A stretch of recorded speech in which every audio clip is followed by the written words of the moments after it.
All three religions believe in this. Even if you go to Greek or other civilizations, वहाँ पर भी कल्पवृक्ष जैसी चीजें होती हैं.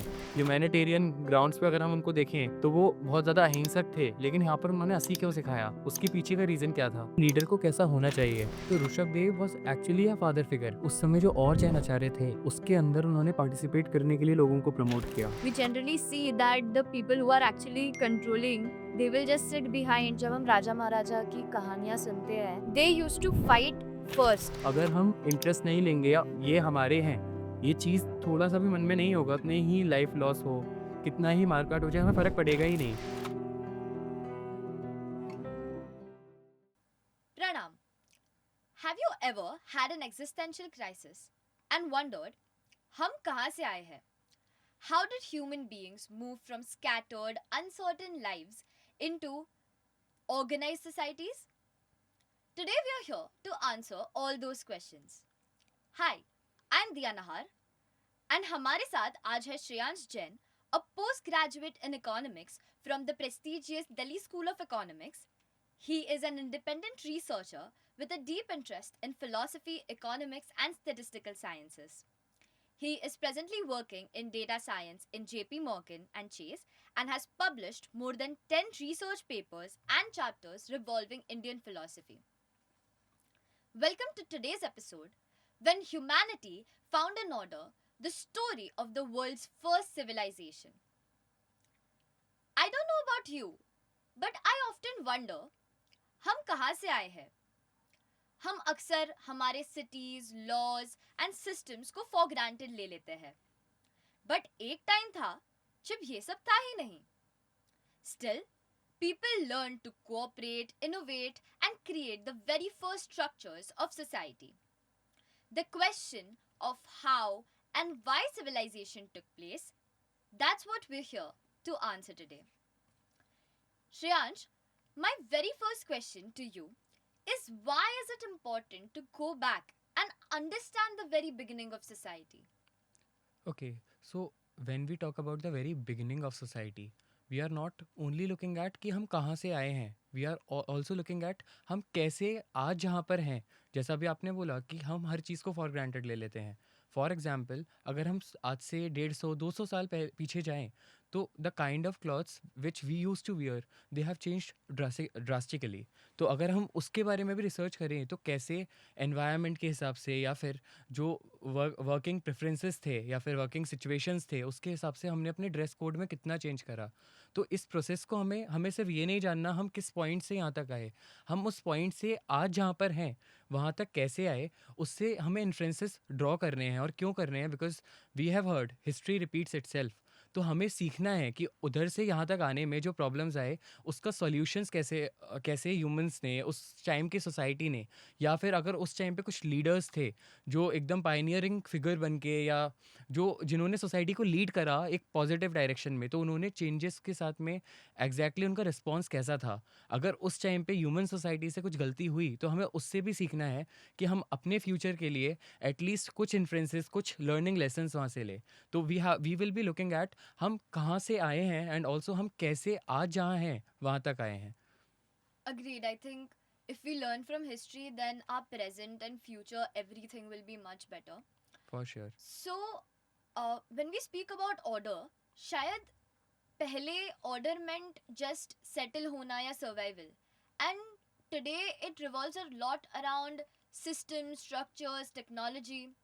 So, what does, according to you, order really mean in the context of human civilization? So while answering कि हमने start कैसे करा, there are two words that we should focus on. One is sanskriti. तो what is sanskriti? Sanskriti is the soul of any civilization. Civilization is order.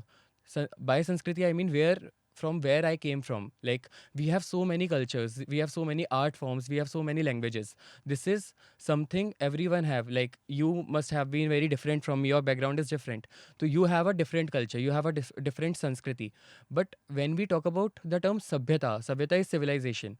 Sabhyata is a mechanism by which people from different culture they can live together. India में there is a saying कि जितनी जल्दी हमारा जो water source है वो change होता है, उससे पहले तो हमारी बोलियाँ चेंज हो जाती हैं। There are 22 official languages, but there are so many dialects, there are so many different cultures, but still we are living together and we have hosted every culture. So this unity in diversity, how is this possible that people with so many different backgrounds, so many different beliefs, they are living together? This is possible due to our sabhyata. And when we talk about order from chaos, we will talk कि ये order आया कहाँ से, इसको लाने के लिए लोगों ने क्या एफर्ट्स डाले, क्या उस समय कुछ ऐसे पायनियर्स थे, कुछ ऐसे लीडर्स थे जिन्होंने बहुत ही ज़्यादा क्रिटिकल कंट्रीब्यूशन करा इस ऑर्डर को लाने में, जो आज भी हम देख रहे हैं कि दुनिया में ऑलमोस्ट कहीं पर इतने इजीली लोगों का, मॉडर्न डेमोक्रेसी की बात को अगर हम छोड़ भी दें, थोड़ा पीछे जाएं, तो भी इतनी डाइवर्सिटी में इतने इजीली और साथ में रहना was not possible even in the like early 18th century, but यहाँ पर इतने सालों से, इतनी सेंचुरीज से ये चीज़ हो रही है। तो this is possible because of the सभ्यता दैट वी हैव। तो now we will keep in mind the Arya संस्कृति और भारतीय संस्कृति एंड भारतीय सभ्यता, एंड वी विल डिस्कस कि अगर ये संस्कृति और ये सभ्यता दुनिया की सबसे प्राचीन या सबसे एंशियंट है, तो इसको इस लेवल तक लाने में किसका बड़ा कंट्रीब्यूशन था, कैसे ये उस लेवल तक पहुंची जिसको पूरी दुनिया ने या फिर जितने भी इवन वेस्टर्न इंडोलॉजिस्ट थे उन लोगों ने भी इसकी सराहना करी, इसको अप्रिशिएट करा कि उस समय जब दुनिया जिस चीज़ के बारे में सोच नहीं सकती थी, इंडस वैली सिविलाइजेशन के अंदर काफ़ी सारी ऐसी मॉडर्न चीज़ें हो रही थी जिसके बारे में आज भी सोचना या आज से 100 साल पहले भी हमारे लिए सोचना मुश्किल था। Let's take a very simple example. I say 1 5 4 3 and you must find like something is strange about it. क्यों? क्योंकि हमारे दिमाग में ये सेट है कि 1 2 3 4 5 दिस इज़ द ऑर्डर। तो order is what? Order is something, अगर कोई चीज़ किस फॉर्म में होनी चाहिए वो उसके लिए ऑर्डर है। Same with the human society and civilization. When we talk about order in society like at aggregate level, at macro level, तो we are thinking of the situation, the scenario in which the society is in very desirable state. And अब यहाँ पर एक question आएगा कि desirable का क्या मतलब है? तो बाय डिज़ायरेबल वी मीन कि I am a individual part of society, like I have my individual self, मैं, और एक मेरा एग्रीगेट सेल्फ भी है, एक मेरा सोशल सेल्फ है in which I am a part of society by different roles. Like you and I are friend, for example. I am son to my parents, I am a brother to someone, I am a friend to someone, I am a colleague to someone. There are different aspects जो मेरे social self के हैं। तो when I talk about कि society एक desirable state में था, I mean कि मैं जब society का एक individual component और society as whole हर तरह से flourish कर रहे थे। आज जब हम ऑर्डर की बात करते हैं या सिविलाइजेशन की बात करते हैं, तो हमारे ध्यान में आता है infra, economy. But I am not just talking about it, I am talking about something that is more than infra और फिजिकल थिंग्स। तो उस समय जब हम इमोशनल, इकोनॉमिक हर एस्पेक्ट से फ्लरिश कर रहे थे, and not as a individual but as a society as whole, उस बात को हम यहाँ पर ऑर्डर कह रहे हैं। Understood. So my next question to you is, India को अक्सर वर्ल्ड्स ओल्डेस्ट सिविलाइजेशन माना जाता है, बट civilizations आई कहाँ से? And when we speak particularly about Indian civilization, when and how did that come into existence? Okay, so this is something very interesting to me. इसके लिए आई थिंक हमें कुछ बैकग्राउंड देखना चाहिए। पहले तो हम क्या बात करते हैं जब हम बोलते हैं कि India was the mother of democracy, या India hosted world's ancient and like very sophisticated civilization. हम इंडस वैली सिविलाइजेशन की बात करते हैं, अभी भी एक्सकेवेशन चल रहे हैं और हो सकता है आने वाले टाइम में कुछ और चेंजेस आएँ। तो इंडिया के पास एक सिविलाइजेशन थी, दुनिया की सबसे पुरानी सभ्यता सिविलाइजेशन हमारे पास थी। वो सिविलाइजेशन बहुत सोफिस्टिकेटेड थी, ये हुआ पहली चीज़। लेकिन एक और चीज़ हमें यहाँ पे समझनी होगी, जो है time cycle.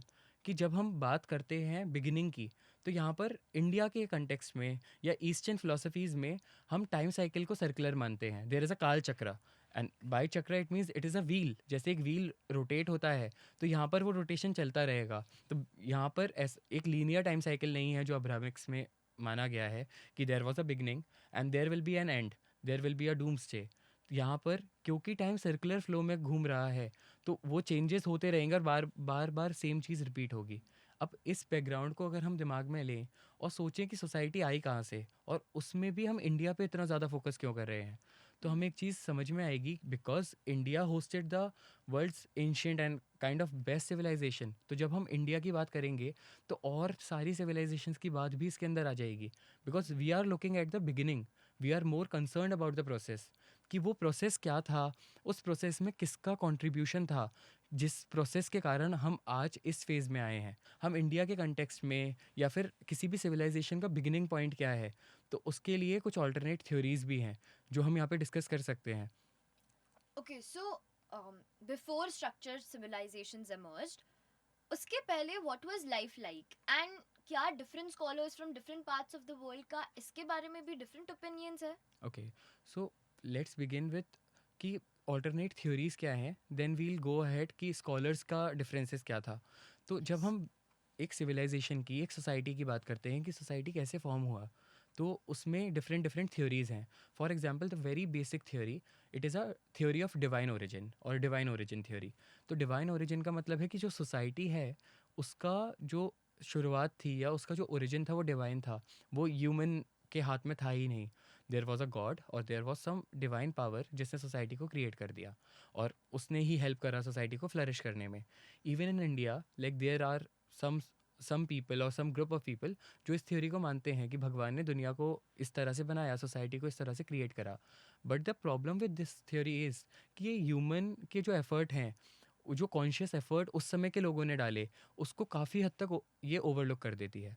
So we're just saying in this theory that the God just one day magically created the या universe. एंड ऑल्सो सोसाइटी में ह्यूमंस ने कंट्रीब्यूट करा, ऐसा नहीं है कि नहीं करा, but Correct. The focal point is God. God Okay. ने उनसे कराया या फिर मेन जो कंट्रीब्यूशन था वो गॉड का ही है। Correct. फिर इसके बाद एक और थ्योरी आती है, that is theory of organic evolution, like organic theory. तो ऑर्गेनिक में का मतलब कि जैसे एक लिविंग स्पीशीज़ है, Hmm. वो धीरे धीरे ग्रो करता है Correct. विद टाइम और बहुत सारे चेंजेस उसके अंदर आते हैं। आपने शायद सप्तांग थ्योरी सुनी होगी। Yes. तो it is very popular theory कि किसी भी एक स्टेट में क्या 7 एलिमेंट्स होने चाहिए। जैसे मैं, मेरी बॉडी में कुछ इंपॉर्टेंट बॉडी पार्ट्स हैं, तो एक स्टेट को कंप्लीट करने वाले 7 अंग कौन से हैं, 7 ऑर्गन्स कौन से हैं। This तो is as per the Chanakya Niti हाँ, and this is also in Arthashastra. Chanakya Niti, but this is also mentioned in other books, like there are multiple books in India जो पॉलिसी गवर्नेंस के around है। And Arthashastra is one of the very famous book and Correct. Globally renowned. तो organic, तो चाणक्य भी कहीं कहीं पे ये ऑर्गेनिक इवोल्यूशन को या ऑर्गेनिक थ्योरी को मानते हैं कि जब वो बात करते हैं सप्तांग की, तो वो एक ऑर्गेनिक थ्योरी के प्रोपोनेंट बन जाते हैं। ऑर्गेनिक थ्योरी के साथ में अगर कोई मेन प्रॉब्लम है, वो ये है कि जो ह्यूमन एथोज हैं या ह्यूमन के बेसिक कैरेक्टरिस्टिक्स हैं, इसको ये ओवरलुक कर देती है। ये एक बहुत ही सिंपल एनालिसिस दे देती है कि ठीक है, इंसान ने धीरे धीरे करके ग्रो किया, लेकिन उसकी इंट्रिकेसीज में ये हमें लेकर नहीं जा सकती।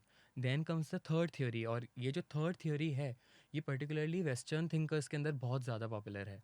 तो ये थ्योरी है the theory of social contract, कि एक समय था जब सब लोग इंडिविजुअल थे, फिर अपनी अपनी नीड्स के हिसाब से उन लोगों ने कॉन्ट्रैक्ट करना शुरू करा।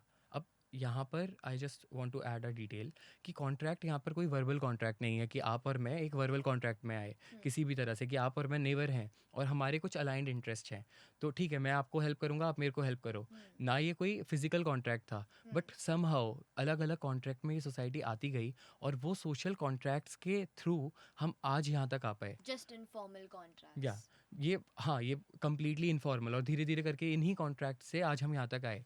बट द प्रॉब्लम इज़ यहाँ पर इंडिविजुअल एस्पेक्ट को इतना ज़्यादा पकड़ कर रखा गया है कि आई एम अ इंडिविजुअल, मेरा जो सोशल सेल्फ है उसके बारे में ध्यान नहीं दिया गया। हमने सुना है man as a social animal, तो अगर man as a social animal, जो मेरा सोशल सेल्फ है, मैं जब बॉर्न हुआ तब भी I was a part of society, Hmm. इस क्रिटिकल डिटेल को इन्होंने ओवरलुक कर दिया। जब Hmm. हम ईस्टर्न फिलोसफीज़ की बात करेंगे, इंडिया के अंदर 3 मेजर धर्म आज भी हैं जो बहुत ही पुराने धर्म हैं, एंशिएंट धर्म हैं। उस समय और भी फिलोसॉफिकल स्कूल ऑफ थॉट्स थे। तो ये जो 3 हैं, इनमें बहुत सारी सिमिलैरिटीज़ हैं और ये 3 जिस तरह से ह्यूमन नेचर को समझकर चलते हैं। तो इंडिया के बारे में जब हम बात करेंगे कि इंडिया में सिविलाइजेशन कैसे स्टार्ट हुई, सोसाइटी कैसे ग्रो करा, सोसाइटी ने कैसे सोसाइटी और अलग-अलग चीज़ें फ्लरिश हुई, तो तब हम इस डिटेल को ओवरलुक बिल्कुल नहीं करेंगे कि मैं एक इंडिविजुअल हूँ, लेकिन उसके साथ में I am a part of the society. तो Hmm. मैं जब से since the time I was born, I was a part of the society and till my end I will be the part of the society. मेरा individual self है, मेरे individual efforts हैं, लेकिन जब मैं डिसीजन ले रहा हूँ तो अंदर ये कॉग्निटिव बायस ऑलरेडी होगा कि I am a part of the society. Now coming to your next question, आपने पूछा कि क्या डिफरेंसेस हैं अलग अलग स्कॉलर्स में। तो हर हर किसी का व्यू पॉइंट यहाँ पर काफ़ी डिफरेंट है। जब हम बात करेंगे इन किसी भी थ्योरी को लेके कि सोसाइटी कैसे बनी, या मैंने कहा कि हम प्रोसेस पे फोकस करते हैं कि सोसाइटी आज जहाँ पर है वहाँ तक कैसे आई, पहले कितनी अलग थी और धीरे धीरे क्या चेंजेस आए, क्या चेंजेस लोगों ने करे। तो तब हम बात करेंगे एक बिगिनिंग पॉइंट की, या फिर हम एक बेंचमार्क पॉइंट रखेंगे कि यहाँ पर ये स्टार्टिंग थी, इससे हम उभर कर यहाँ तक आए हैं। So you spoke about the what was there before the structures properly came. या But what was that actual point where the early stages transformed into the structures? सो यही एक बात थी जो मैं हाईलाइट कर रहा था कि Okay. जो आपने पूछा कि अर्ली स्ट्रक्चर्स जब नहीं आए थे, स्ट्रक्चर्ड सिविलाइजेशन थी ही नहीं, तब Hmm. क्या था। तो Correct. अगर मैं इसको थोड़ा अकेडमिक लेवल पे बोलूँ तो इसको बोलते हैं स्टेट ऑफ नेचर। Okay. जितने भी वेस्टर्न थिंकर्स हुए वो इस हाइपोथेटिकल या यूटोपियन सिचुएशन को लेकर चलते हैं। ये हाइपोथेटिकल सिचुएशन है जब सोसाइटी इस तरह से एक सिविलाइज्ड वे में, एक स्ट्रक्चर्ड या सोफिस्टिकेटेड वे में मर्ज नहीं हुई थी। तो they they take this hypothetical like situation कि उस समय ऐसा था।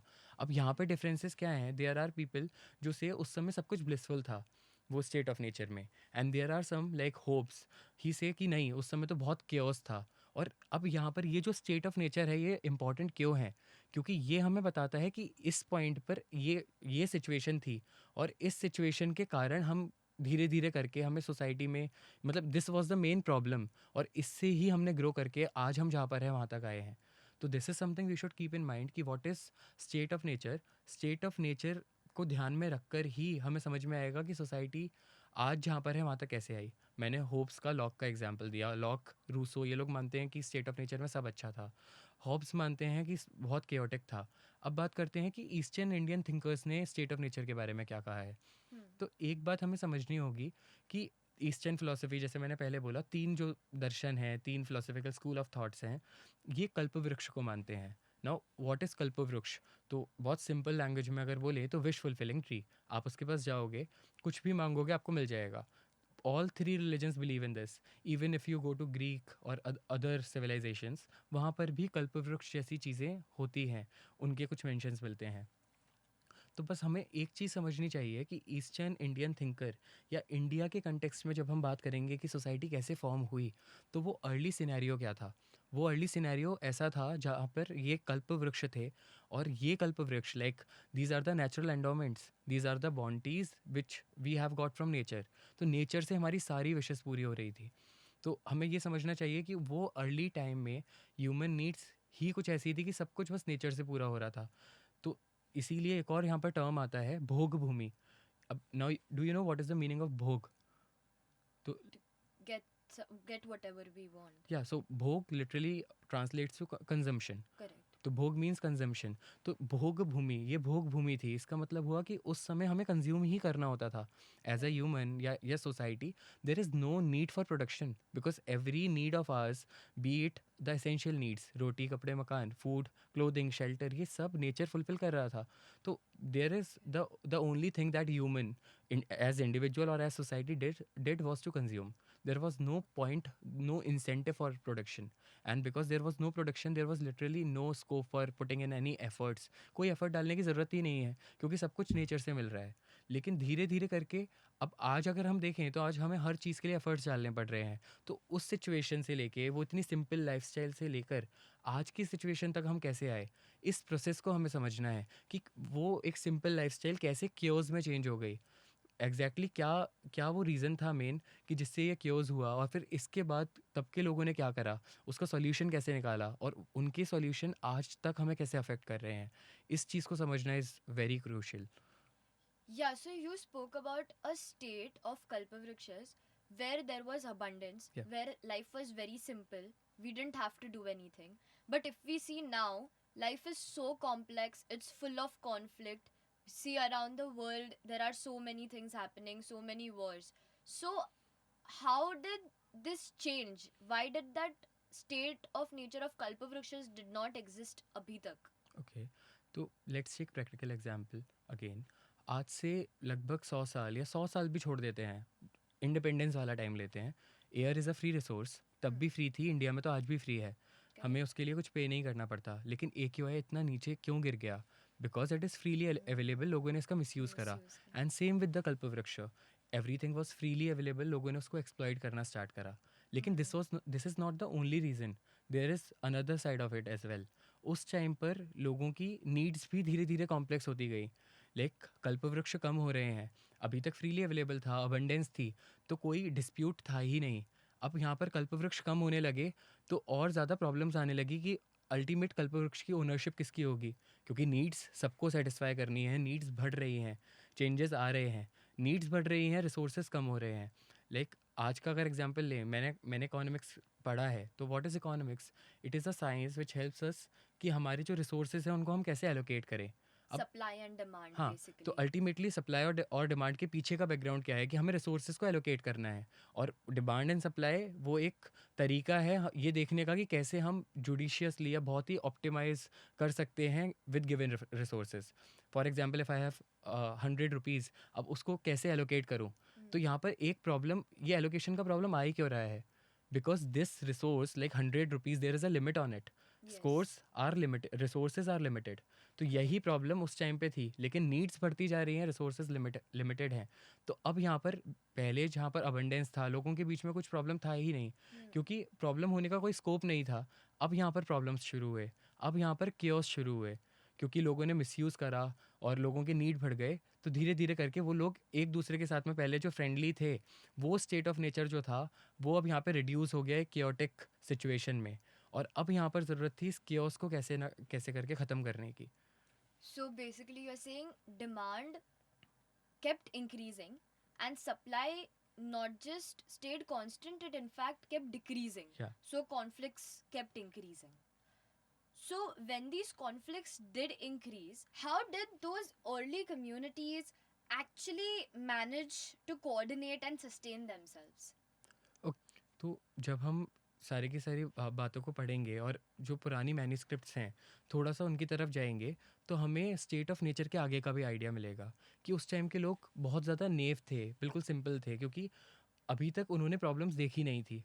अब प्रॉब्लम्स आने लगी, तो इसका सॉल्यूशन कैसे हुआ? उस टाइम पर हर कोई सॉल्यूशन देने के लिए योग्य भी नहीं था, कैपेबल भी नहीं था.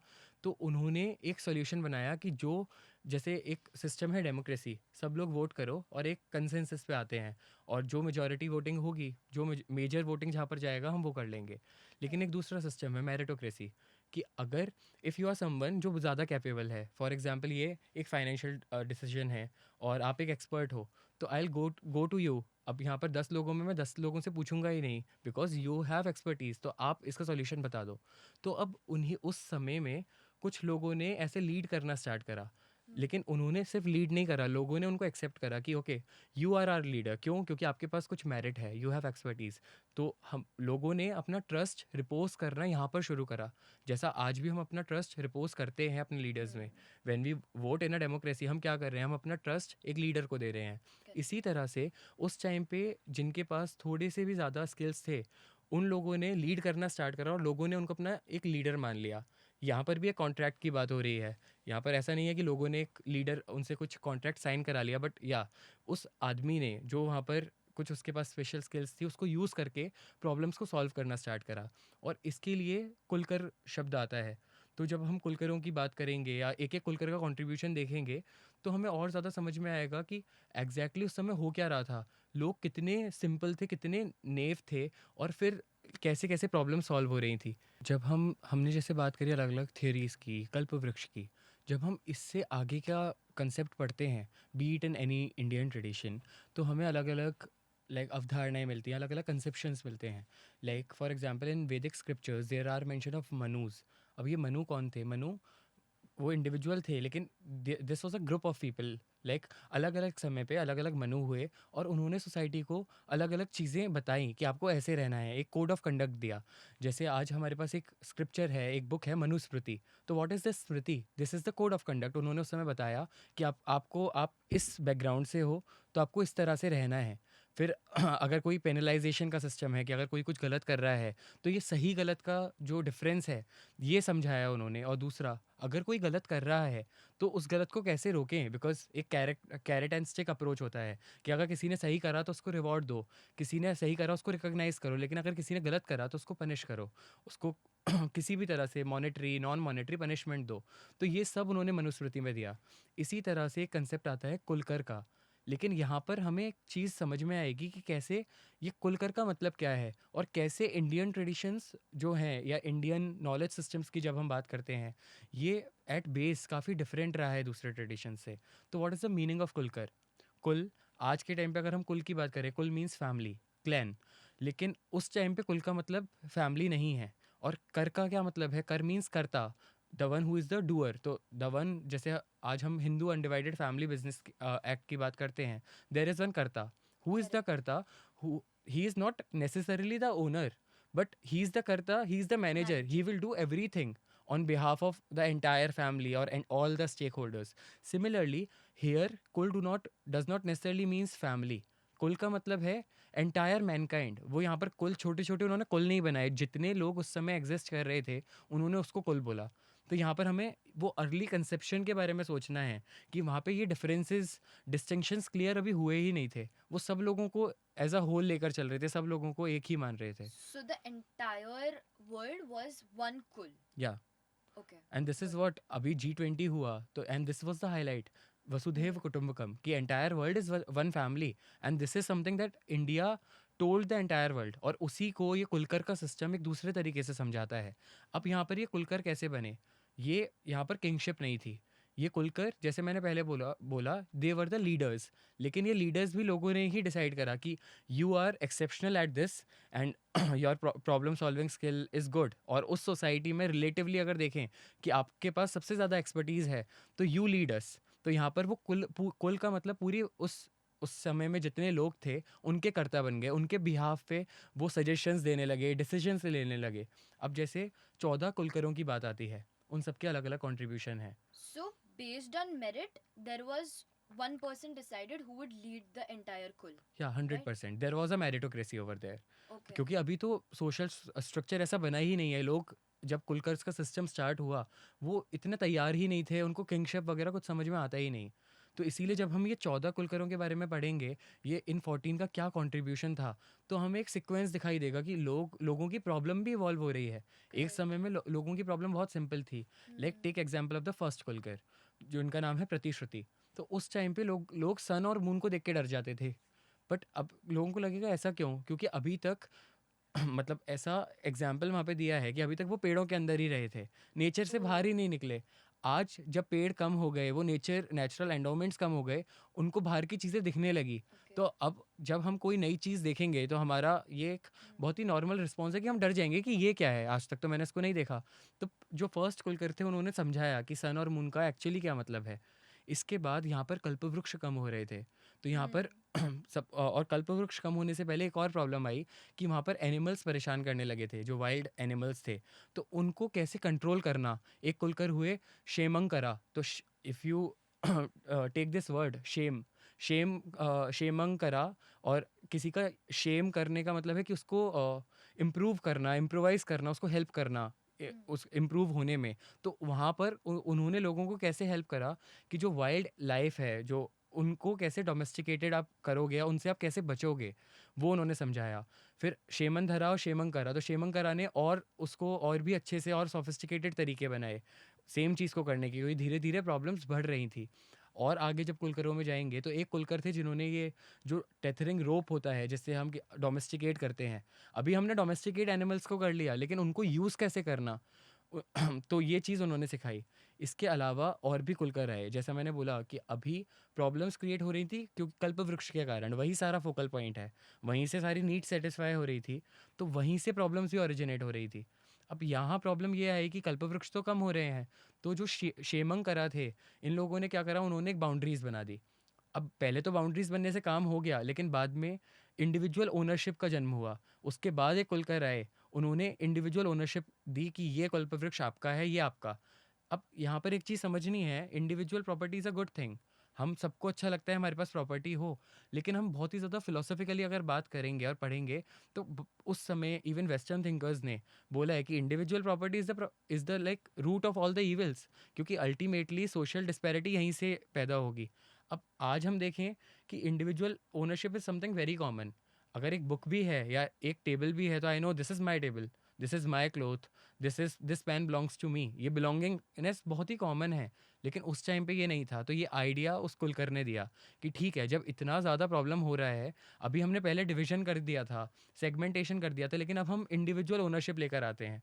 तो So initially there was nothing materialism, no materialistic nature, and eventually as individual ownership progress, then this concept came into तो existence. We can not exactly say कि मटेरियलिज्म नहीं था। फॉर एग्जांपल आज भी अगर कोई इन्फेंट जब बॉर्न होता है, उसके बाद 1-2 महीने के बाद भी अगर आप उसको फॉर एग्जांपल एक गोल्ड नेकलेस दो, तो उसको नहीं पता ये गोल्ड है, लेकिन वो अट्रैक्ट तो होता ही है। Correct. कुछ कुछ भी चीज़, कोई भी शाइनी ऑब्जेक्ट होगा, वो उसको पकड़ने की कोशिश करेगा, खींचेगा।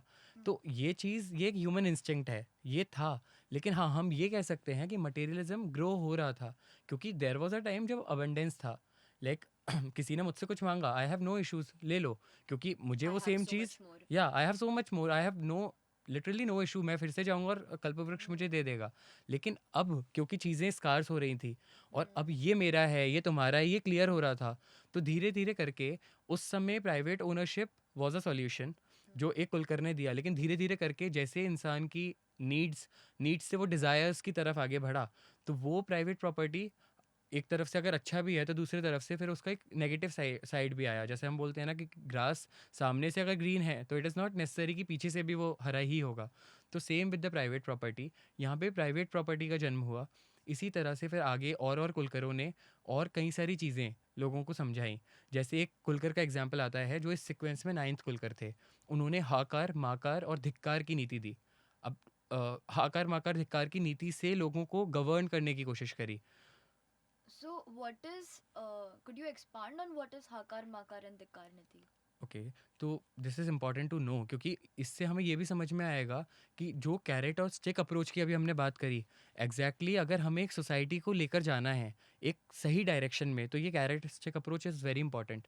फॉर एग्जांपल अगर हमें टाइम पर टैक्स पेमेंट्स चाहिए लोगों से, तो हम क्या करते हैं, इंसेंटिव देते हैं कि इस टाइम तक अगर करोगे तो आपको इतना एग्जेम्पशन मिल जाएगा, या फिर अगर आप सब कुछ अच्छे से डिस्क्लोज करोगे तो आपको ये बेनिफिट्स मिलेंगे। इसके साथ में हम स्टिक भी रखते हैं रिवॉर्ड के साथ में पनिशमेंट, कि अगर नहीं करा, मतलब या फिर आपने कुछ भी गलत करा, तो ये पनिशमेंट्स आपको मिल सकती हैं।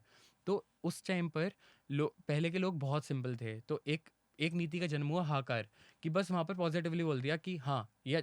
तो अब जब हमने हाँ बोला, यस, किसी चीज़ को यस बोला, तो सामने वाला समझ जाता कि this is something good, this is doable, वो उसको करता। Praising हाँ, somebody to make them do the या right पर thing. परफेक्ट। तो ये एक तरीका था, और एक बिल्कुल सिंपल तरीका था, क्योंकि सिंपल लोग थे, एक बस पॉजिटिव यस और काम हो गया। लेकिन धीरे धीरे क्या हुआ कि जैसा मैंने बोला, अब कन्फ्लिक्ट शुरू हो रहा था, प्राइवेट प्रॉपर्टी आ गई थी। अब एक हाइपोथेटिकल एग्जांपल लेते हैं। अभी कोई मेरी जगह पर आ गया, अब मुझे पता है ये मेरी मेरी लैंड है, ये कल्पवृक्ष मेरा है, लेकिन वो आ रहा है। तो एक नई नीति का जन्म हुआ, वो है माकार। अब माकार का मतलब है वहाँ पर आई विल से नो।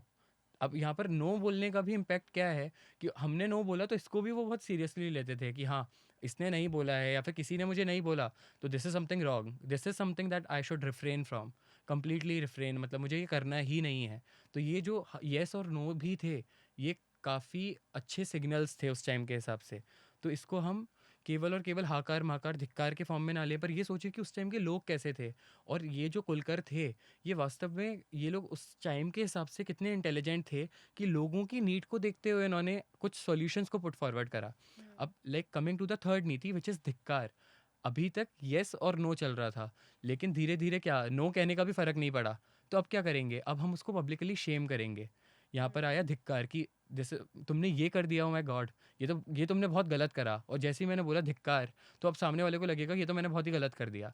तो इतनी सिंपल सिंपल चीज़ों से लोगों के बिहेवियर गवर्न हो रहे थे। So Dikar is basically like a punishment या it is punishment for them. अगर आज for हम किसी them. को बोलें कि आपको ये नहीं करना, ये तो अरे तुमने ये क्यों करा, तो ज़रूरी नहीं है वो उसको सीरियसली ले। सुनेगा. लेकिन उस टाइम पर यही ही चीज़ लोगों का बिहेवियर गवर्न कर रही थी। आज हमें पनिशमेंट्स देनी पड़ती है।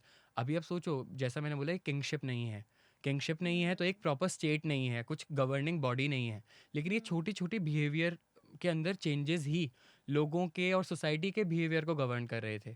तो जो कुलकर्स ने क्या करा कि उस समय की सोसाइटी को देखा कि ये सोसाइटी ऐसी है, तो हम क्या करें जिससे लोगों के बिहेवियर में पॉजिटिव चेंज आए। क्योंकि अल्टीमेटली ये कोड ऑफ कंडक्ट या एक तरीके से ये पीनल कोड है। आज हमारे पास आईपीसी है, ये उस हाकार माकार धिक्कार उस समय के लिए एक पीनल कोड था।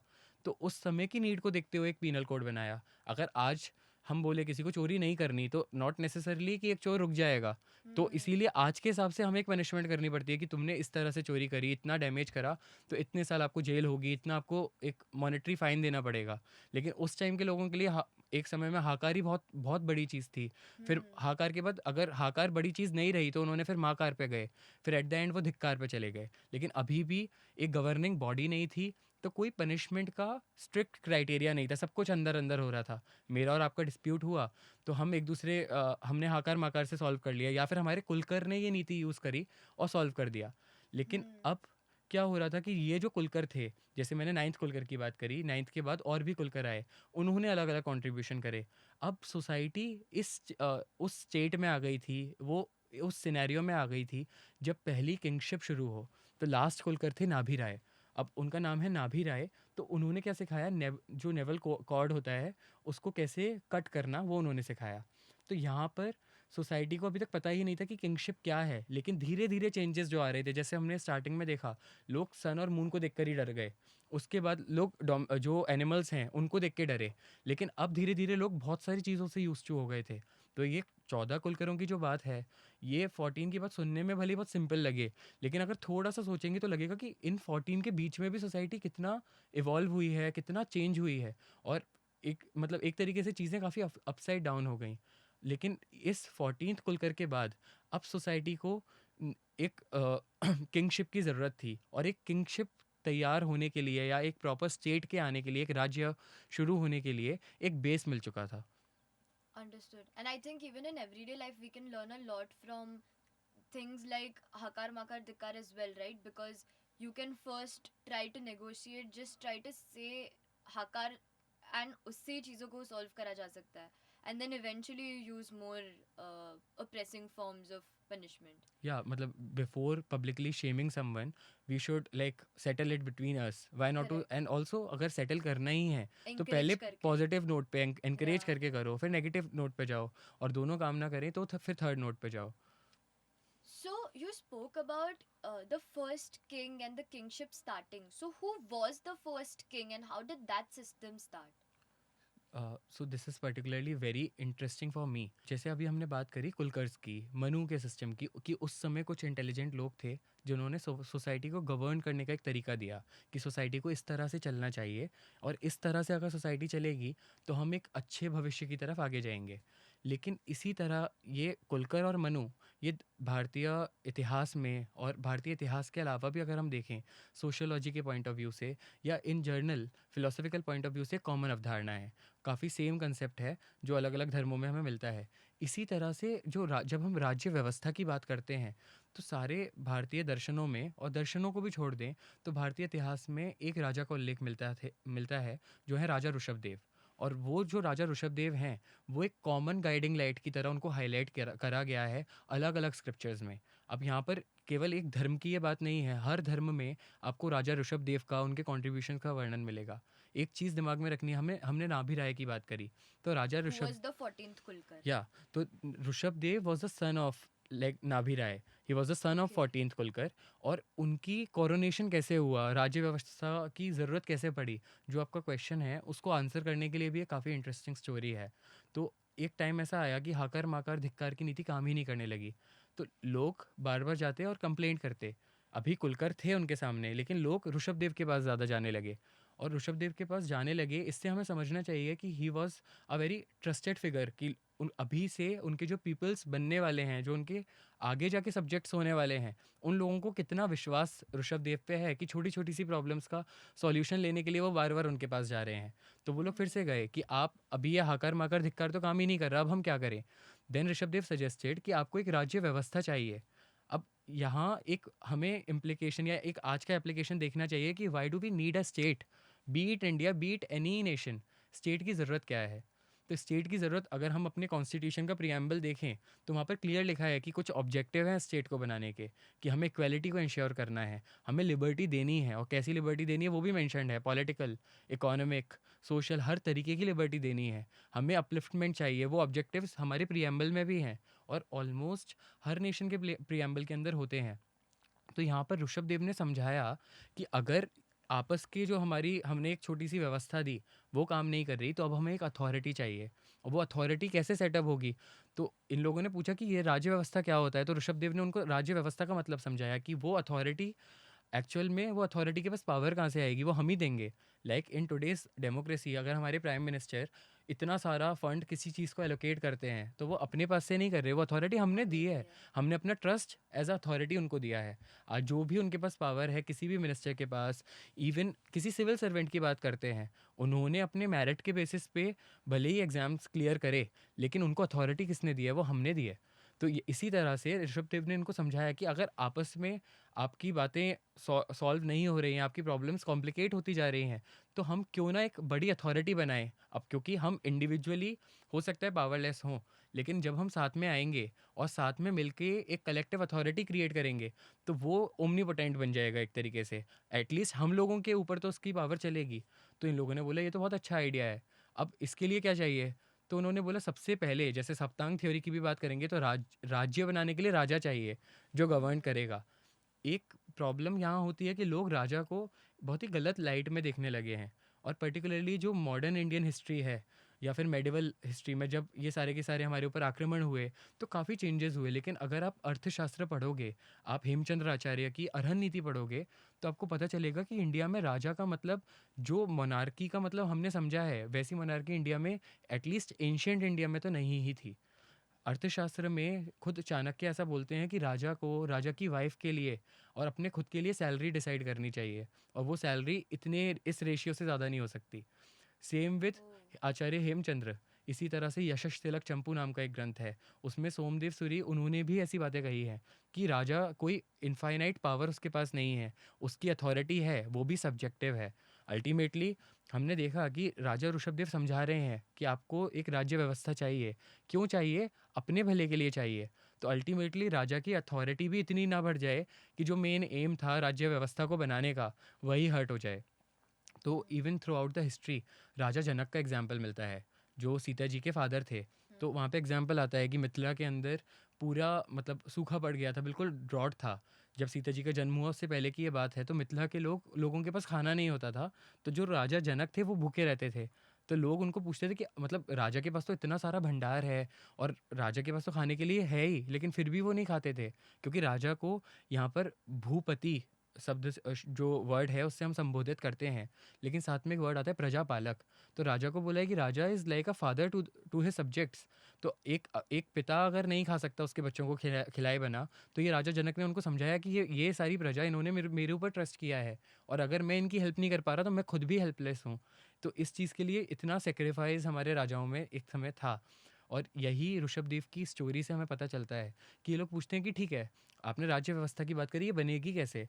तो ऋषभदेव समझाते हैं इसके लिए सबसे इंपॉर्टेंट है राजा का होना, क्योंकि राजा ही आगे सारे स्ट्रक्चर को बनाएगा और वही पूरे स्ट्रक्चर का फोकल पॉइंट होगा। तो इन्होंने कहा कि ठीक है, तो राजा तो आप ही बनोगे, क्योंकि आपको तो सब कुछ आता है, आप ही हमारे प्रॉब्लम्स का सॉल्यूशन इतने टाइम से दे रहे हो। लेकिन ऋषभदेव वहाँ पर भी हम्बल थे।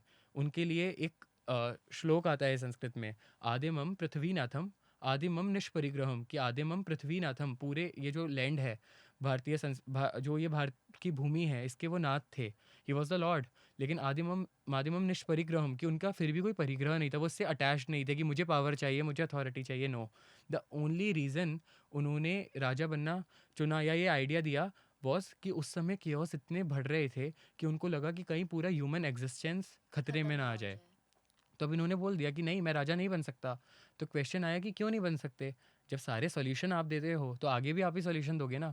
तो उन्होंने बोला कि अभी जो नाभी कुलकर हैं वो हैं, वो मुझसे बड़े हैं, उनको ज़्यादा एक्सपीरियंस है, आप उनको राजा बनाओ। तो ये सारे के सारे लोग नाभी कुलकर के पास गए कि आज तो हमें एक राजा उनके चाहिए, पिता के पास। अपने, हाँ, ऋषभदेव के पिता के पास। और उनको पूछा कि अब तो हमें राजा चाहिए। तो नाभि कुलकर को लगा कि क्या, आप इन लोगों को पता कैसे चला कि राजा भी कुछ होता है, क्योंकि ये तो बहुत सिंपल लोग हैं। तो उन्होंने पूछा कि आपको किसने बताया कि आप लोगों को एक राजा की नीड है? तो इन लोगों ने बोला हमें तो ऋषभदेव ने समझाया कि आज हमें एक राज्य व्यवस्था की ज़रूरत है। तो नाभि कुलकर्णी ने बोला कि फिर ऋषभदेव को ही राजा क्यों नहीं बनाते? क्योंकि वो तो कैपेबल है। तो ऐसे करके उस समय एक म्यूचुअल कंसेंसस से ऋषभदेव राजा बनेंगे ये डिसाइड हुआ। आज जब हम मॉडर्न डेमोक्रेसी की बात करते हैं, बस 3 लाइन में डेमोक्रेसी को हम डिफाइन कर सकते हैं। Democracy is government to the people, क्योंकि हम कंप्लीटली अकाउंटेबल लोगों के लिए हैं, उनकी वेलफेयर के लिए हैं। फॉर द पीपल, क्योंकि for the betterment of the people this state और this government has been created.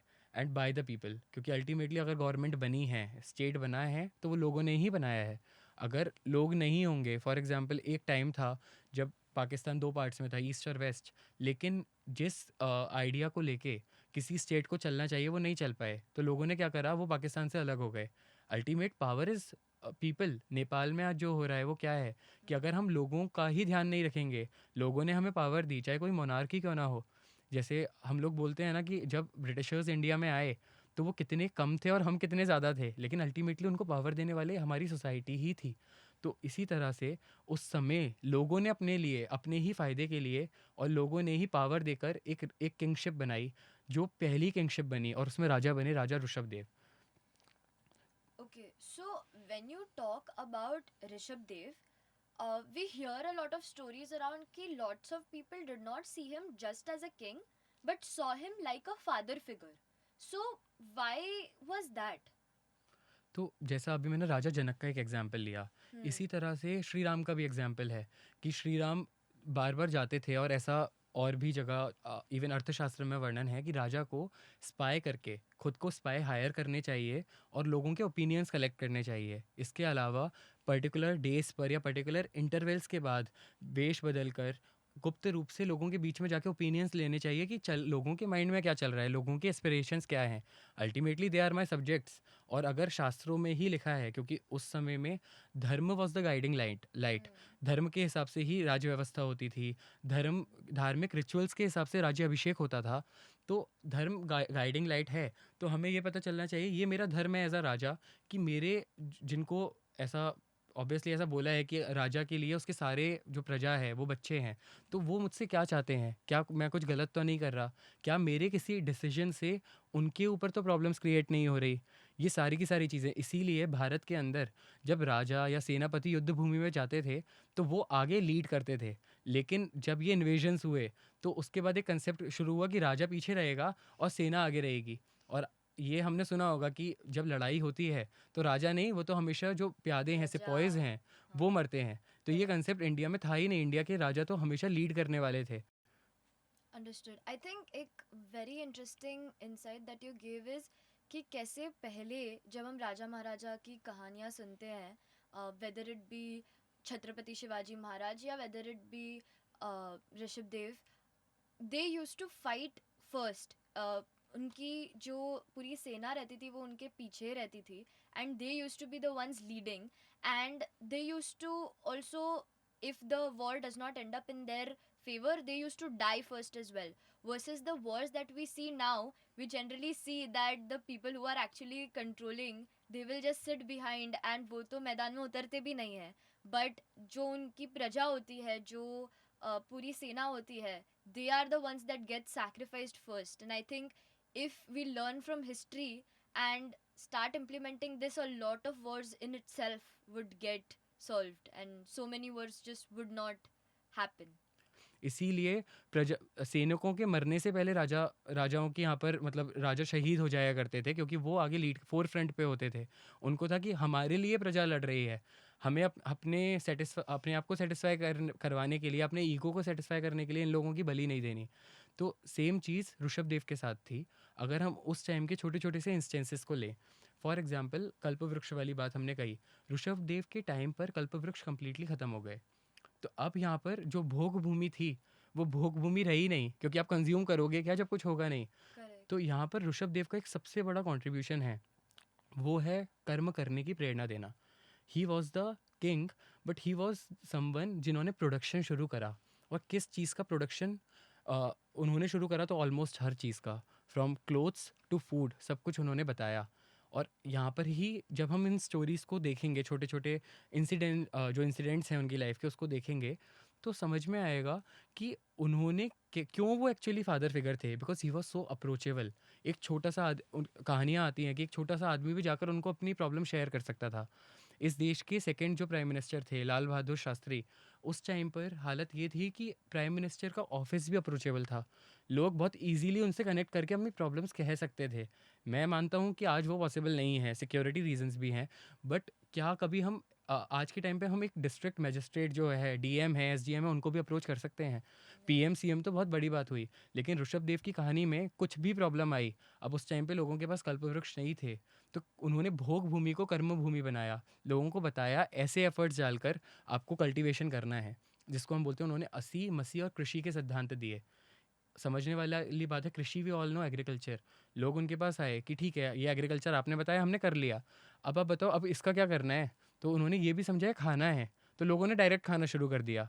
फिर एक टाइम पे लोगों रॉ ने खाना शुरू रॉ कर खाना दिया। शुरू कर दिया, इंडाइजेशन की प्रॉब्लम हुई, फिर वो ऋषभ देव के पास आए कि अब क्या हुआ, ये तो हमें और प्रॉब्लम हो रही है। तो ऋषभ देव ने उनको समझाया कि कैसे करके आपको खाना पकाना है, पहले आपको ऐसे इसको रॉ नहीं खाना। उन्होंने पॉटरी सिखाई, और ये इसका भी पूरा एक इंसिडेंट है कि कैसे उन्होंने लोगों को बर्तन बनाना सिखाया कि इन बर्तनों को यूज़ करके आपको स्टोर करना है खाना, इन बर्तनों में खाना रखना है। तो यहाँ पर बेसिक नीड्स ही वो नहीं सिखा रहे, जो एक बेसिक एटिकेट्स हैं वो भी वो सिखा रहे हैं। आज हमारे सामने डाइनिंग पर कैसे प्लेट्स रखना, कैसे चीज़ों को गार्निश करना, ये सब बहुत नॉर्मल है, लेकिन उस टाइम पे ये नहीं था। उस टाइम पे तो लोग खाना बनाना सीख रहे थे।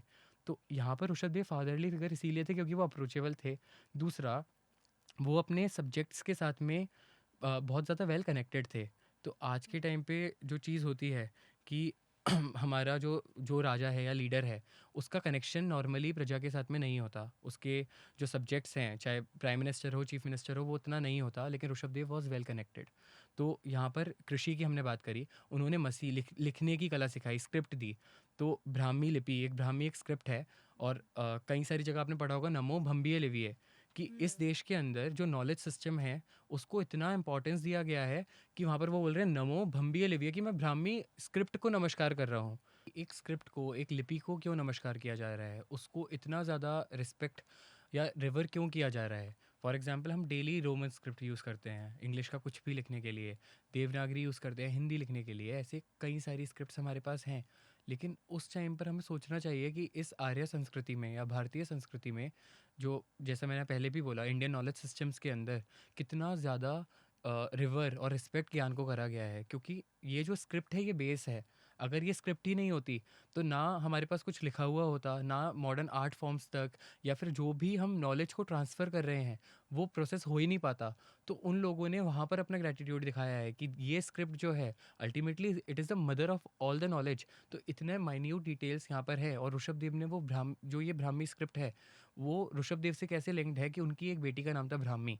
तो उन्होंने अपनी बेटी को ये ब्राह्मी लिपि सिखाई, और उनकी दूसरी बेटी थी सुंदरी, तो उन्होंने दोनों बेटियों को अलग अलग कलाएं भी सिखाई। बेटों को भी कुछ कलाएं सिखाई as per the need of the time, और बेटियों को भी कलाएं सिखाई। अ, ऐसा उल्लेख मिलता है कि उन्होंने अपनी बेटियों को मैथ्स सिखाई, जिसको बाद में जाकर जो आज इंडिक मैथ्स या वैदिक मैथ्स के नाम से बहुत ज़्यादा पॉपुलर है।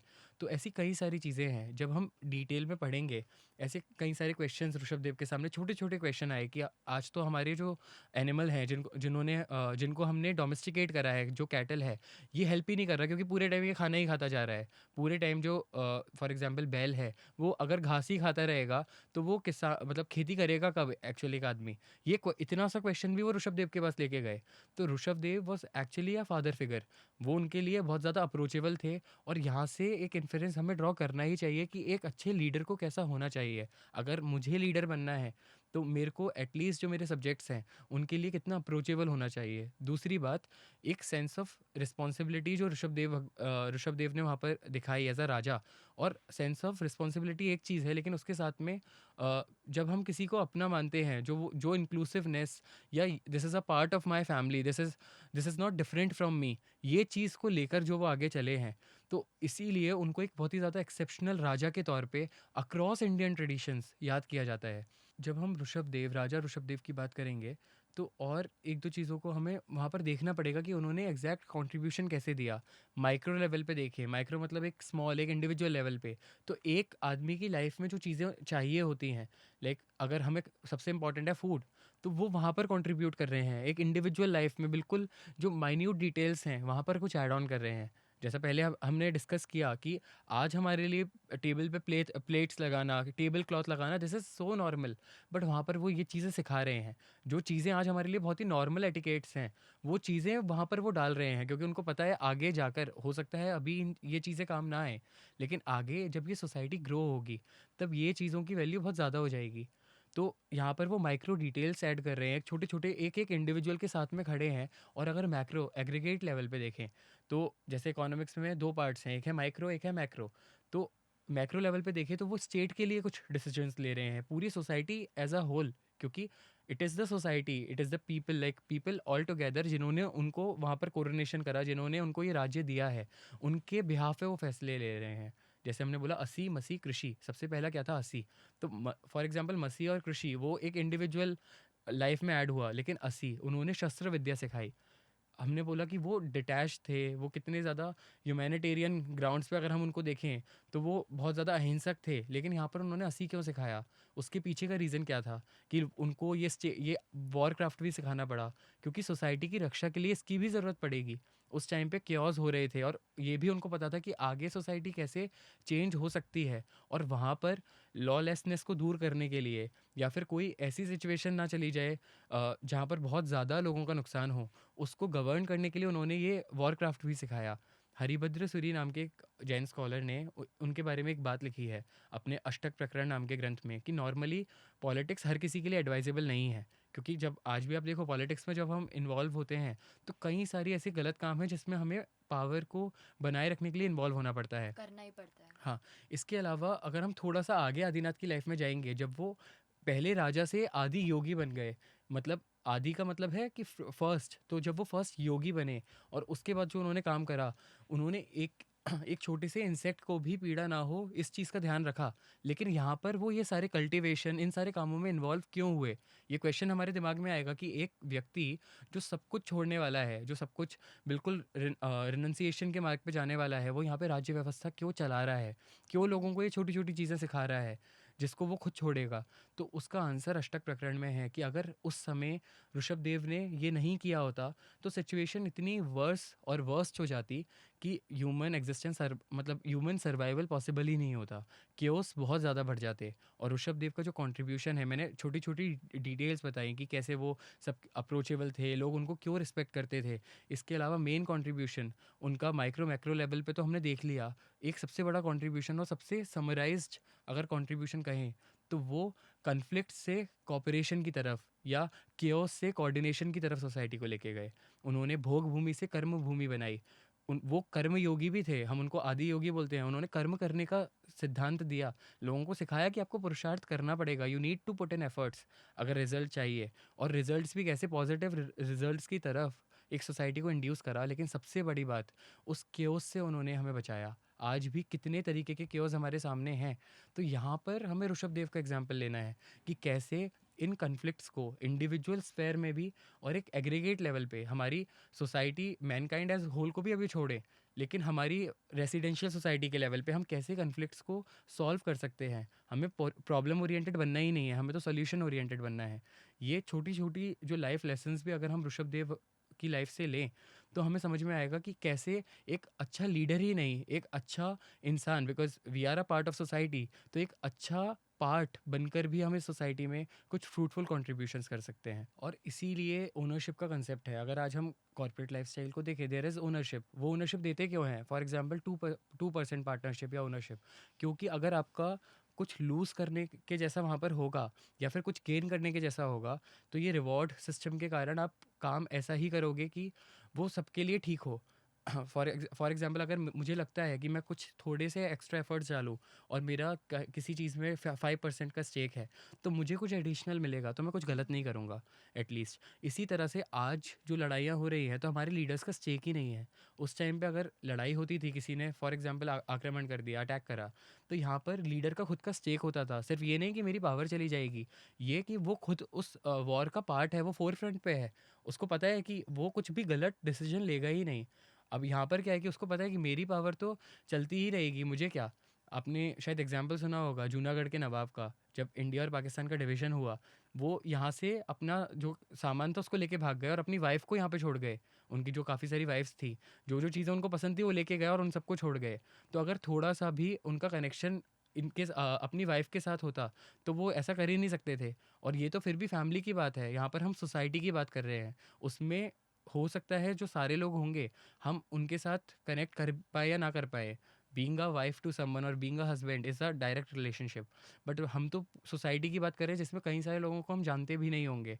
तो अगर हम इंटरेस्ट नहीं लेंगे या उन ये हमारे हैं, ये चीज़ थोड़ा सा भी मन में नहीं होगा, तो अगर उनका कितने ही लाइफ लॉस हो, कितना ही मारकाट हो जाए, हमें फ़र्क पड़ेगा ही नहीं। और ट्रूली अगर हम देखें तो 200 साल में जितनी लड़ाई हुई, लीडर्स को फ़र्क पड़ता ही नहीं था।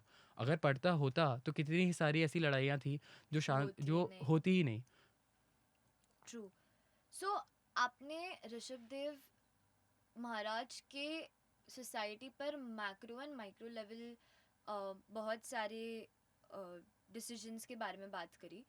सो what are the inferences that we can make at a macro level, institutional level, and micro level behavior that we can learn from this?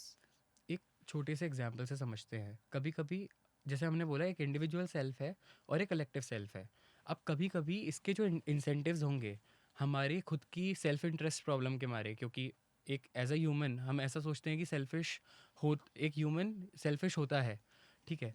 तो उसके कारण भी इनमें एक कॉन्ट्राडिक्शन होगा। फॉर जैसे अगर आज हम देखें, मेरे घर के सामने एक एम्प्टी स्पेस है, अब वो एक पब्लिक प्रॉपर्टी है, तो मेरे लिए ये बेटर है कि मैं वहाँ पर अपनी कार को पार्क कर दूँ। लेकिन अगर मैं as a part of society देखूँ, तो इट विल बी बेटर कि हम वहाँ पर एक पार्क क्रिएट करें और वहाँ पर लोग वॉक कर पाएँ या फिर जो बच्चे हैं वो खेल पाएँ। तो यहाँ पर हर लाइफ के हर डिसीजन के अंदर ये प्रॉब्लम सामने आएगी, जिसको हम बोलते हैं एक्सटर्नलिटी प्रॉब्लम, इकोनॉमिक्स या फिर जो पॉलिसी मेकिंग के सेंस में, कि कभी कभी मेरा जो इंसेंटिव एज अ इंडिविजुअल है वो सोसाइटी के इंसेंटिव के साथ मैच नहीं करेगा। एयर पोल्यूशन का फिर से एग्जांपल लेते हैं। मेरी एक फैक्ट्री है, अब मुझे कॉस्ट कटिंग चाहिए और गवर्नमेंट कहती है या सोसाइटी को चाहिए कि मैं एयर फिल्टर्स वहाँ पे लगाऊं जिससे AQI और ख़राब ना हो। तो दोनों के बीच में एक मिसमैच है। और एक समझने वाली बात ये भी है कि हम बहुत मायोपिक हैं। हमारी जो विज़न है वो बहुत शॉर्ट साइटेड है। क्यों है? क्योंकि अगर as a part of society अगर मैं खुद को देखने लगूंगा, तो एक सॉल्यूशन वहाँ पर ये होगा कि मुझे ये पता चलेगा, अगर आज मैं एयर फिल्टर नहीं लगा रहा, मुझे थोड़े पैसे ज़्यादा मिल जाएंगे, लेकिन आज से 10 साल के बाद जो मेरी खुद की और मेरी जो जनरेशन आगे आने वाली है उनको कितनी प्रॉब्लम्स होंगी। उनका हो सकता है उनका ह्यूमन लाइफ साइकिल, जो उनका टोटल लाइफ स्पैन है, वो 10 साल से कम हो जाए। अगर ये मायोपिया ही हम छोड़ दें और अपने विजन को थोड़ा ब्रॉड करें, तो ये प्रॉब्लम नहीं होगी। अब हम आते हैं ऋषभ देव और उनके माइक्रो और मैक्रो लेवल पे क्या कंट्रीब्यूशन थे और उससे हम क्या सीख ले सकते हैं इस पर। तो एक आचार्य महाप्रज्ञ हुए, वो काफ़ी बड़े स्कॉलर थे और APJ अब्दुल कलाम को सब लोग जानते हैं। वो इंडिया के उस समय प्रेसिडेंट थे। उन दोनों ने एक बुक को ऑथर किया, the family and the nation. तो उस बुक के अंदर वो बताते हैं कि हम इंडिविजुअल हैं, फिर उससे थोड़ा आगे हम जब अपने सेल्फ इंटरेस्ट को छोड़ देते हैं तो हम फैमिली के लेवल पे आते हैं, उससे ऊपर कोई सोशल ग्रुप्स के लेवल पे आते हैं। लेकिन हमें हमें अगर हारमनी चाहिए, एज अ इंडिविजुअल हमें हारमनी चाहिए, लेकिन हम उस हारमनी में क्या कंट्रीब्यूट करते हैं? तो नहीं करते। क्योंकि हमें, जैसे अभी मैंने बोला, हमें पता है कि AQI ख़राब होगा, उसका इफेक्ट हमारे ऊपर होगा, हमें एडवर्स हेल्थ कॉन्सिक्वेंसेस देखने को मिलेंगे। लेकिन अभी मुझे ये दिख रहा है कि नहीं, मेरे पास तो पैसा आ रहा है। AQ यहाँ पर एयर प्योरीफायर लगाने में कितना सारा पैसा चला जाएगा, मेरा तो प्रॉफिट, जो मेरा प्रॉफिट है वो बहुत प्रॉफिट मार्जिन पूरे गिर जाएंगे। शॉर्ट टर्म हाँ, प्रॉफिट्स पे, तो हाँ. बस वो शॉर्ट टर्म देखने के चक्कर में, और हमने अपने इंसेंटिव्स को इस तरह से रख लिया है कि वो हमारे और सोसाइटी के जो इंसेंटिव्स हैं वो उसमें बहुत बड़ा मिसमैच है, और इसी के कारण हारमनी नहीं होती। ऋषभ देव की लाइफ से अगर कुछ देखना है, तो वो ये देखना है कि माइक्रो और macro, these are the two sides of the same coin. बहुत सारे माइक्रो लेवल को अगर एग्रीगेट करोगे तभी मैक्रो बनेगा।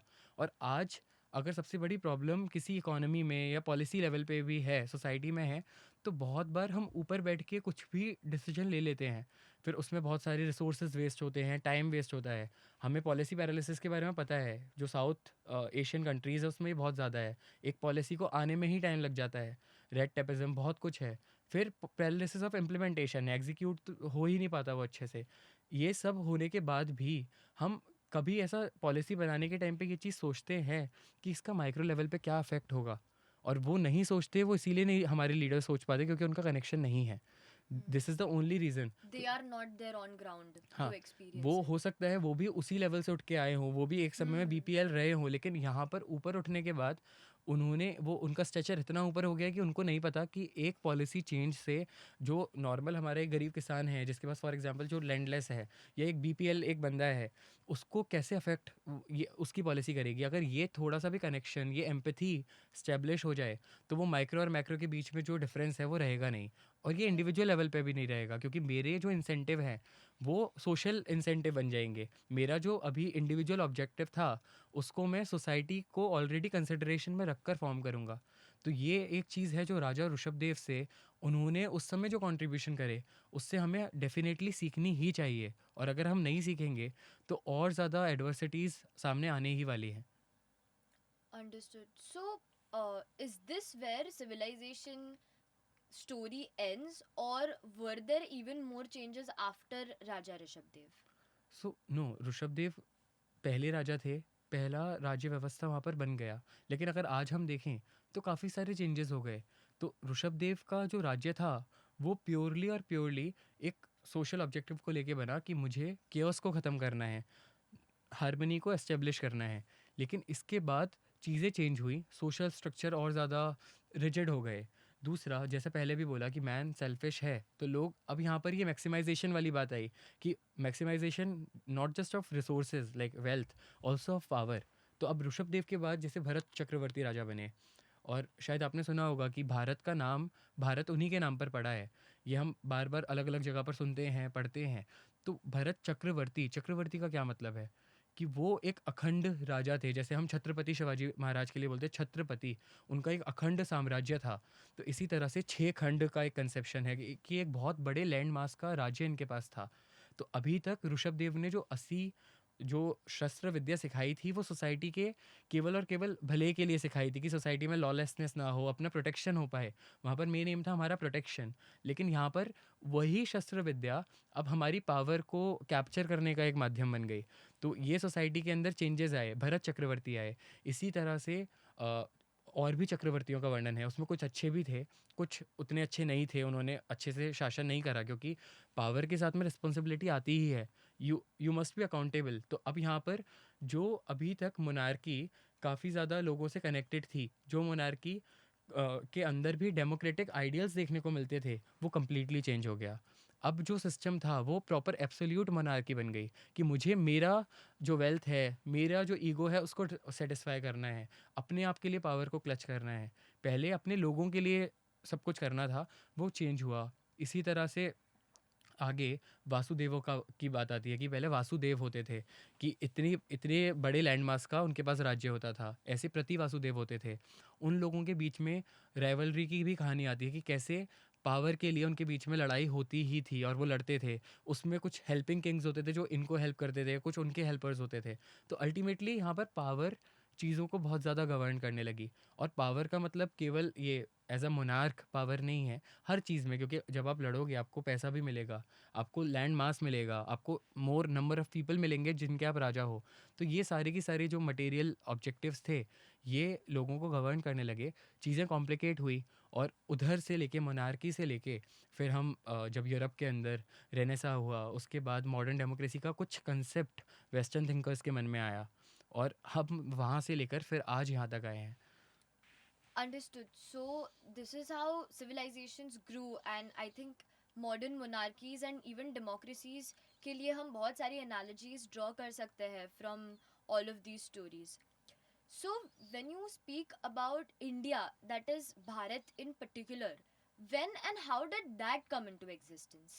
So if you're talking about name, this landmass was already there. Rishabh Dev did everything. Like he established the culture, Arya Sanskriti, then he civilized the people. But अगर भारत नाम की बात करें तो उनके जो बेटे थे भरत चक्रवर्ती, जैसा मैंने बोला चक्रवर्ती एक 6 खंड का बहुत बड़े लैंडमास को ओन करते हैं। उसके लिए वो उनको लड़ाइयाँ करनी पड़ती हैं, बहुत सारे लोग खुद सरेंडर कर देते हैं क्योंकि कई सारे राजाओं को उनके अंडर में काम करना होता है। तो सिंक्रोनाइजेशन में रखना होता है, उन राजाओं को अपने प्रभाव में भी रखना होता है। तो ये जो भरत चक्रवर्ती थे, he was such a great king कि उनके नाम पर ये भारत नाम पड़ा और आज तक इस देश का नाम भारत है। और अगर आप देखो कि हमारे प्रियम्बल में लिखा है इंडिया दैट इज़ भारत, उस समय जो कॉन्स्टिट्यूशन मेकर्स थे उन्होंने भी इस चीज़ को एक्नॉलेज करा कि इंडिया का अगर हम देखें तो इंडिया का क्या मीनिंग है और भारत का एक स्पिरिचुअल एक हिस्टोरिकल सिग्निफिकेंस है। तो उस समय के कॉन्स्टिट्यूशनल मेकर्स ने भी इसको दिमाग में रखा और ये तो हमारा ट्रेडिशन ही था कि जो हमारे बड़े फिगर्स हुए जिन्होंने सच में कुछ बहुत अच्छा कंट्रीब्यूशन करा है, तो उन लोगों को हम कैसे ना कैसे रिकॉग्नाइज करें। जैसे हमारे यहाँ विक्रम संवत चलता है आज, जो हम जिस कैलेंडर को नॉर्मली फॉलो करते हैं तो वो तो वेस्टर्न कैलेंडर है, लेकिन अगर इंडिया में सबसे पुराना कैलेंडर देखें तो वो है वीर निर्वाण संवत, जो तीर्थंकर महावीर के निर्वाण पर शुरू हुआ। उसके बाद सबसे पॉपुलर अगर कोई संवत कोई ईयर कैलेंडर सिस्टम है वो है विक्रम संवत। किसके नाम पे पड़ा? तो विक्रमादित्य महाराजा के नाम पे, क्योंकि एक ऐसा किंग इस देश में हुआ जिसने अपनी पूरी प्रजा का डेट को माफ़ कर दिया। तो इतना बड़ा कंट्रीब्यूशन, इतना बड़ा एक ह्यूमैनिटेरियन एफर्ट उसने लिया, उसको रिकॉग्नाइज करने के लिए सब लोगों ने और उनके नाम को, उनकी इस कंट्रीब्यूशन को याद करने के लिए विक्रम संवत बनाया।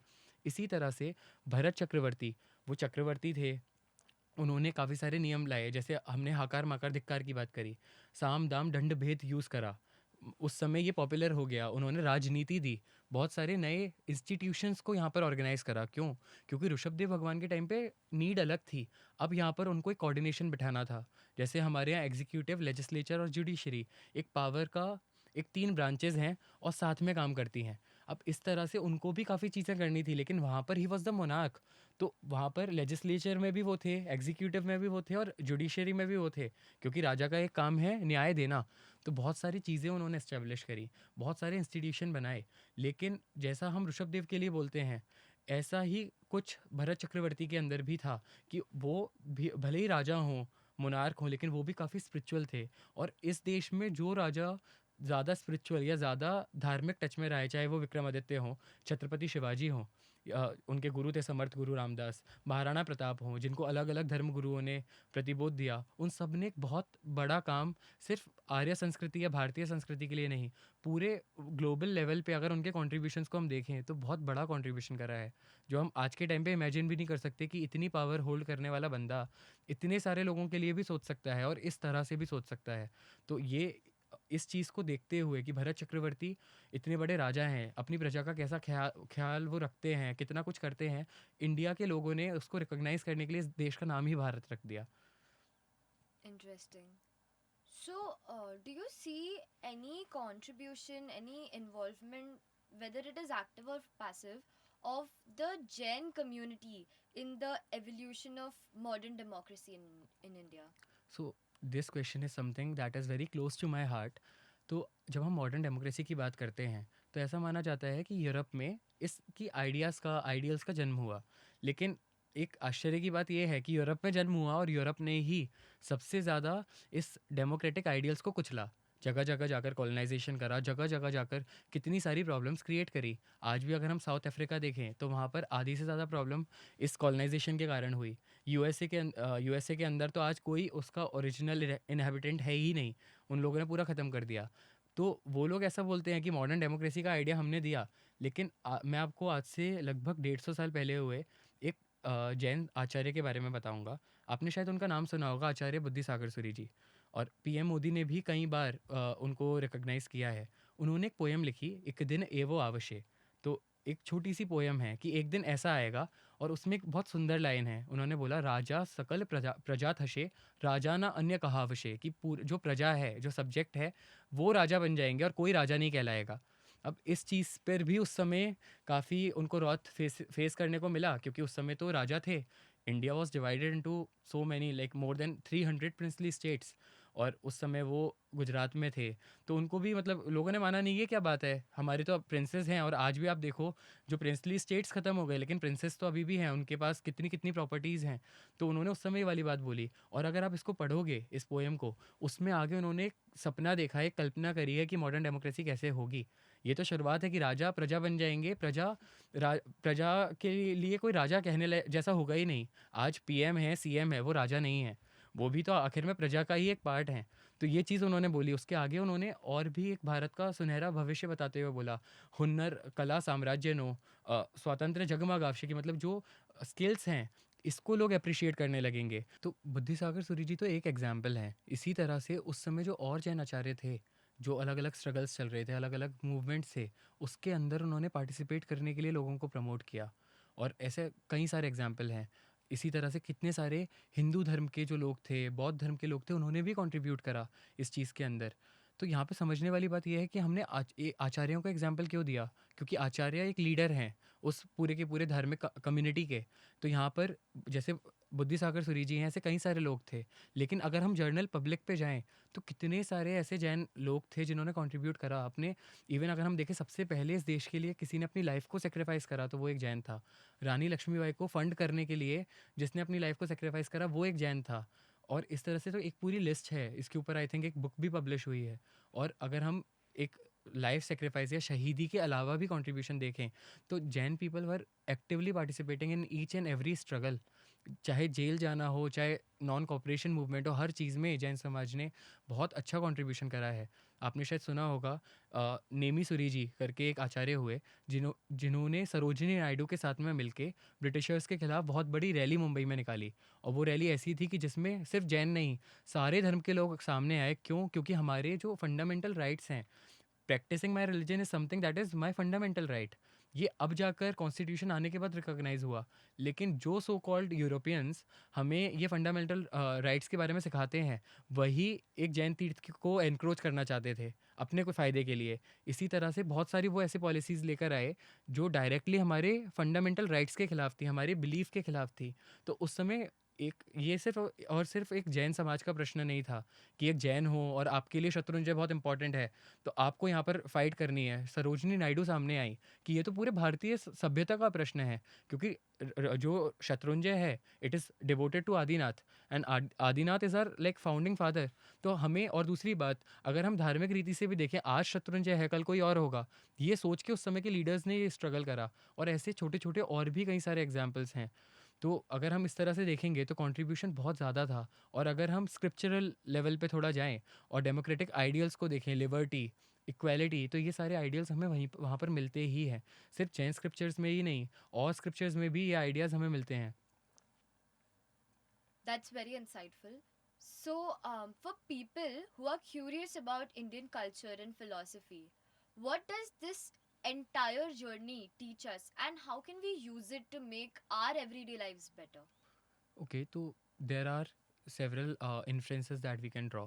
फॉर एग्जांपल, प्रॉब्लम्स चेंज होते रहेंगे, changes is the only constant. नए नए प्रॉब्लम्स आएंगे, हो सकता है और कॉम्प्लेक्स आएँ, लेकिन जो प्रॉब्लम सॉल्विंग एप्टीट्यूड है वो सेम रहना चाहिए। तो यहाँ पे सबसे पहले एक सॉल्यूशन ओरिएंटेड अप्रोच रखना एवरीडे लाइफ में, कि प्रॉब्लम्स आएंगे और प्रॉब्लम्स आने ही हैं।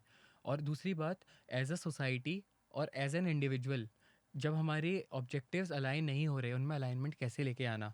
This is something that each and every one of us must know, कि we are the part of a collective society, और इस सोसाइटी के बिना हमारा एग्जिस्टेंस नहीं है। तो जब हम संस्कृति सभ्यता की बात करते हैं, तो ये चीज़ भी हमें दिमाग में रखनी है कि अगर हम सोसाइटी का पार्ट हैं, तो हम कुछ एटलीस्ट ऐसा ना करें जिससे सोसाइटी को प्रॉब्लम हो। तो अगर हम लीडर्स के लेवल पे देखें, अलग अलग धर्माचार्य, या फिर उस समय जो नेशनल मूवमेंट को लीड कर रहे थे, या फिर अगर हम इंडिविजुअल्स के एस्पेक्ट में भी देखें, तो जैन कम्युनिटी का एज अ होल का बहुत ज़्यादा कंट्रीब्यूशन रहा है। इसके अलावा, जैसे मॉडर्न डेमोक्रेसी की बात करी, तो अगर हम बहुत सारे ऐसे छोटे छोटे से सूत्र हैं, जैसे एगे आया, जो डायरेक्टली डेमोक्रेटिक आइडियल्स को सपोर्ट करते हैं। तो ये कहना कि डेमोक्रेसी इज़ समथिंग जो बहुत बाहर से आई, this is something not true. और जब हम कह रहे हैं कि हमें इन्फ्लुएंसेस ड्रॉ करने हैं, तो यहाँ पर हमें ये ड्रॉ करना है कि हमारे पास ऑलरेडी काफ़ी सारी चीज़ें हैं सीखने को, और जो हमें बताया गया है कि नहीं, सब कुछ जो भी अच्छा है वो वैसे ही आया। सबसे पहले हमें इस माइंडसेट को बिल्कुल पूरी तरह से छोड़ना है। और दूसरी बात, फिर हमें ढूँढना है कि ऐसी और क्या-क्या चीज़ें हैं जो हमारे पास थीं, लेकिन वो चीज़ें अभी लेस हाइलाइटेड हैं। फिर उनको हाइलाइट करना है। जैसे डेमोक्रेटिक आइडियल्स की मैंने बात की, कि अगर हम इस पूरी जर्नी को देखें, तो डेमोक्रेटिक आइडियल्स यहाँ पे थे। अपने पहला किंगशिप भी यहाँ पे डेमोक्रेटिक आइडियल्स के ऊपर बेस्ड ही था।